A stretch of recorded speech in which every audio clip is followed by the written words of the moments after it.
Alright, so this is a suggestion via a donation. The name of the video is Surprisingly Plausible Real-Life Explanations for Mythical Creatures. This is coming from the channel Weird History.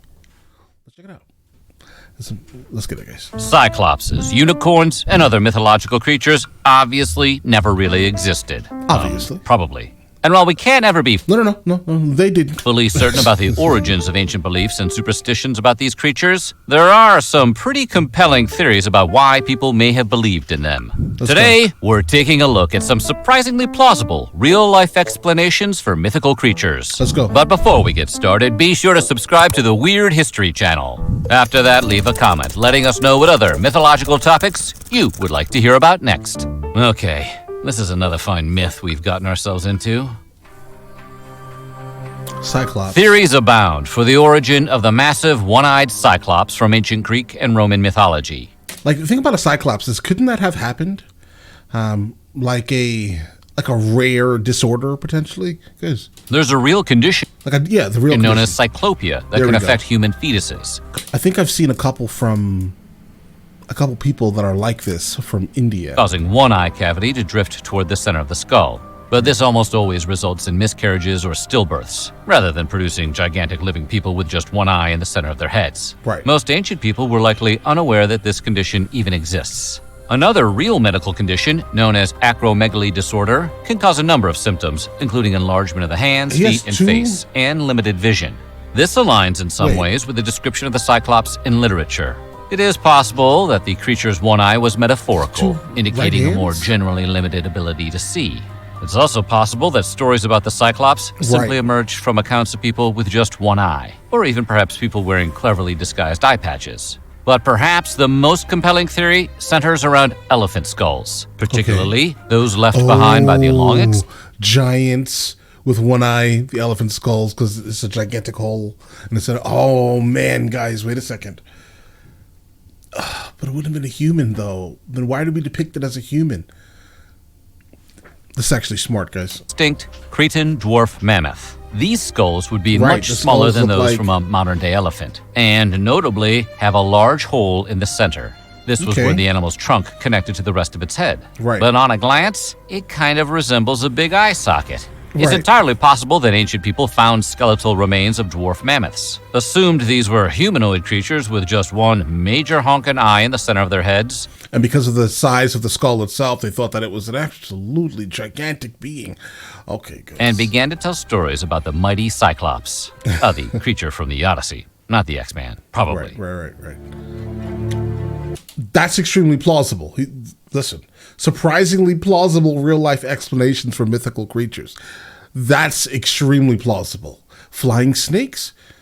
Well, let's see. Tales of flying snakes were very common in ancient Egypt. The Greek historian Herodotus wrote down anecdotes from Arabian travelers about small winged serpents that apparently lived in boswellia trees, making them much more dangerous to harvest for frankincense oil. Herodotus himself claimed to have visited an area in Arabia known as Guys, I remember watching Casual Geographic and him explaining that there were flying snakes, but not like they couldn't like fly, as in they didn't have wings, but they could kind of glide through the air in ways that were interesting. Flying snakes. Butos, which contained a massive number of animal skeletons, some of which looked like the remains of giant flying snakes. Herodotus' narrative aligns with another ancient Egyptian story about a shipwrecked sailor who washes ashore on a beautiful island and encounters an enormous serpent. The serpent speaks to the man because it's an ancient story and claims it was a member of a once mighty race that was wiped out by a falling star. A popular theory on Reddit theorizes that these stories could have been inspired by a real place known as Wadi el-Hitan, or the Whale Valley. Here, thousands of ancient whale skeletons, dating back to the Eocene era, remain visible. Without more accurate knowledge of geological history, and the idea that dry land could have been underwater millions of years earlier, it's entirely possible ancient people mistook these whale remains or other similar deposits for the skeletons of flying snakes. Those flippers do kind of look like wings. The Egypt. Okay, so far, I'm not angry, guys. I'm normally here to kind of debunk some of the nonsense that we hear, guys. But You can only imagine what the ancestors thought seeing some of these things, guys. Right? Egyptians were one of many ancient cultures that believed in the existence of giant sea snakes. Everyone loves a good sea monster. It's possible that living whales could have inspired some of these stories, because when you think about it, whales are basically sea monsters. When pods of humpbacks are swimming nearby, for example, humans only see their backs and their mouths emerging above the surface of the water. It wouldn't be difficult for a person to see multiple whales rising out of the water at once and mistake them all collectively for one giant sea serpent. It's also possible that a very real animal, the oarfish, could have inspired legends about giant ocean snakes. According to National Geographic, oarfish can grow up to 30 feet long. I'll give you that one because, I mean, listen, the whales, that may be a stretch, bro. Which is too big for any animal with the word fish in its name. And because they live in the ocean depths and only approach the surface when compelled by powerful currents, they weren't well known and recognizable for most ancient societies. A person seeing an oarfish during a rare trip near the ocean's surface, or individuals spotting a dead oarfish that washed up on shore, may have become confused and come to believe that they had seen a giant sea serpent instead. Plausible. Extremely plausible, guys. In Norse mythology, a creature known as Jormungandr, or the Midgard serpent, was a massive worm or possibly snake-type creature that lived in a space ocean encircling the Earth. A space ocean? Which absolutely rocks. Because its body surrounded the entire planet, it was also sometimes referred to as the World Serpent, which also rocks. Normally, Jormungandr remains in a perfect circle around the Earth, biting its own tail. The Vikings believed that one day the serpent would release his tail and plunge into the earth, kickstarting the apocalyptic event known as Ragnarok, otherwise known as the best Thor movie. Some historians and scholars have suggested that the Midgard serpent myth could have been inspired by an actual event. Around 7,000 years ago, a meteorite entered the Earth's atmosphere above present-day Estonia before breaking apart and hitting the ground. The resulting Kali meteorite crater field is still visible on the Estonian island of Saaremaa to this day. This was one of human history's largest meteorite strikes near a populated area, and would have been sufficiently devastating. Wiping out a lot of wildlife and probably even a few people is enough for the surrounding population to have spoken about it for generations. You don't forget the night an exploding rock fell from the sky. It's certainly possible that they may have attached religious or supernatural significance to such a massive, inexplicable, and terrifying event. And most likely another reason why so many of the ancient cultures were focusing so heavily on the skies, because because a lot of what was damaging us a couple thousand years ago. And guys, keep in mind, that's recent history for us, for this planet at least, guys. There's been a lot of like weird and strange bombardments of asteroids, either breaking apart, like the one that happened, 15,000 years ago or so, breaking apart and kind of going all over North America along with Europe, guys. The concept of a vampire, I'm going to go ahead and say that it's plausible without even listening to it, guys. Without even seeing what he's about to say, there are people that are like drawn to blood. The reality of living in the dangerous world of the Bronze Age, or even the Stone Age before that, likely inspired a lot of mythological stories in all kinds of ways. Sickness or something. For example, it's long been suspected that myths and folktales about vampires originated in real reports about people suffering from rabies. Our modern understanding of vampire myths was codified by author Bram Stoker. But rabies, that's odd, personally. People that like have rabies have a hard time with like liquid going down their throat, right? Like you can tell someone is near expiring if they have rabies, and you like give them water, right? Like if they're scared to death of like consuming water, they're going to be expiring soon, guys, right? So I don't understand the concept of blood and rabies. Stoker in his wildly influential 1897 novel, Dracula. But stories about vampires predate the book by several centuries. A rabies outbreak that ravaged Hungary in the 1700s may have been a significant source for vampire lore.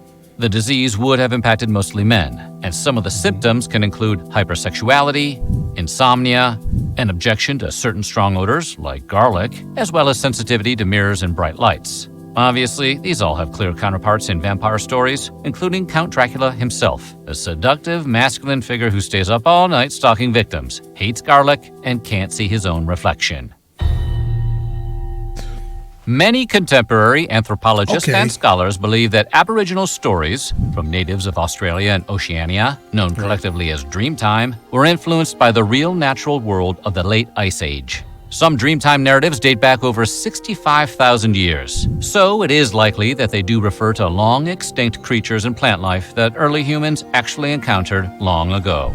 A mythological creature known as the Bunyip, for example, supposedly had a long neck, round head, and large ox-like body, and lived near swamps and other shallow bodies of water. We now know from the fossil record that a creature known as the Diprotodon roughly fits this description and would have lived in Australia's marshlands around 65,000 years ago.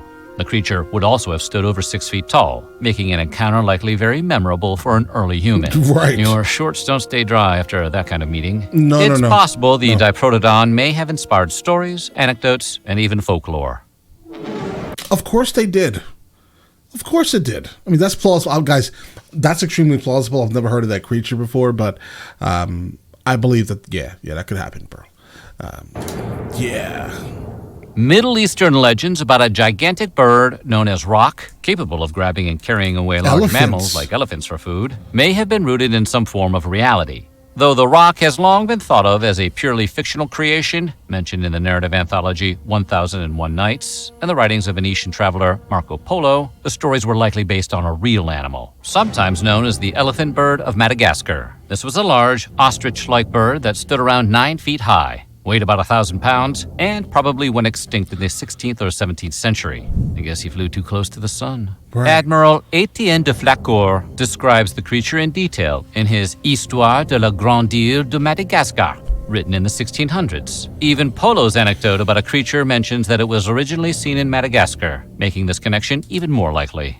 The Maori people of New Zealand also relate folk tales about a monstrous bird known as the puakaya, which is large and fierce enough to stalk and kill humans. It's possible these stories were inspired by another real animal, known as Haastseagull. This was the largest ever eagle species on Earth, weighing in at around 30 pounds with a wingspan of around 10 feet. In other words, it was a big damn eagle. Though the eagles primarily fed on flightless birds, it's theoretically possible they could have also posed a threat to individual humans, particularly probably children. Small children. Right. Imagine being a babysitter and having to explain that to the parents. The wouldn't. Haastseagull would have lived around New Zealand's South Island around the year 1400, right around the time when the Maori first arrived and settled in the area. It's even possible that the Maori hunting of the moa bird, the eagle's primary food source, led to its extinction.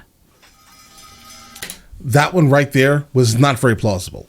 Like, if they're referring to like a large bird that could pick up elephants, guys, nah, bro. And you're referring to that very specific eagle. Yeah, I get it. It has a wingspan of 10 feet, but only weighed 30 pounds, bro. Right? I don't think that 30-pound bird can pick up an eagle, bro. So I'm going to pass on that myth right there. We're going to probably leave that as a myth. That one was not very plausible. SASQUATCH Sometimes YETI. an animal doesn't even need to go extinct in order for its mysterious remains to inspire folklore. For Right. example, nearly every biological sample ever collected that was supposedly taken from a Sasquatch or Yeti has come from a dead bear. Right. In 2016, National Geographic shared a specific story about an American black bear named Pedals, who had injured his front legs and learned to walk around upright on 2 limbs. A human sighting of another creature that had made a similar adjustment could have easily inspired legends about Bigfoot, particularly if this creature also suffered from a genetic deformity, mange, or some other illness that disguised its appearance. Right. Such mistakes or substitutions were even more common in the ancient world, when zoological understanding and the ability to test and confirm conclusions about new Were not species very was high. far less advanced, Right. and there weren't any Bigfoot hunting shows on cable. Right.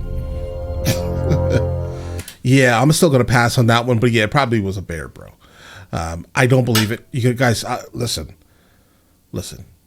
Please, if you ever find Bigfoot or see Bigfoot, make sure you hold the camera this way. Like, hold it this way so we can get a full, 16:9 ratioed video in like 4K, guys. Please, I beg you. Let's just get a really good, clean image. All right. The next one is a unicorn. I'm thinking it's probably something to do with a rhino, bro. Right? But all right. Frequently in ancient literature, writers would get the specific descriptions of exotic animals wrong. There was no photography, of course, so unless they had seen an animal with their own eyes, writers were relying on verbal or written descriptions, or sometimes crude drawings. Ancient Greek depictions of lions, for example, more closely resembled dogs than actual big cats. And the Greek word hippopotamus translates as river horse. Sure, it kind of looks like that. The point is, they didn't always get these things exactly right. Some anthropologists and historians believe that mythological tales of unicorns actually resulted from people attempting to describe real animals, such as the rhinoceros. Hundreds of years ago, there were more living varieties of rhinoceros. Creatures with multiple horns were known as rhinoceros, whereas those with just one horn were sometimes called unicorns. To this day, the genus for some Asian rhinos remains Unicornus. Recently uncovered fossil evidence points to the existence of an ancestor to the modern rhino known as a Serbian unicorn. These fur-covered giant rhinos lived in the grasslands of Eurasia around 39,000 years ago, meaning they shared the earth with early humans. It's possible these shaggy rhinos specifically gave rise to stories about a mythological horned horse, inspiring countless Lisa Frank notebooks in the years to come. So what do you think? Which of these explanations did you find the most plausible? Let us know in the comments below. And while you're at it, check out some of these other videos from our weird history. Guys, I'm telling you, the unicorn was absolutely a rhino, bro. I don't think there's really much to even speak about on that one there. I mean, I get it. Let's just dream and talk about, it being a horse. It's really cute and cuddly, I guess, for kids. But imagine that horn wouldn't be so cuddly. Right. But all right, listen, let me know in the comments so the next one of these from them that I should be checking out, and I will get into that as soon as I possibly can. All right. And listen, you guys all have an absolutely amazing day. Enjoy your day thoroughly.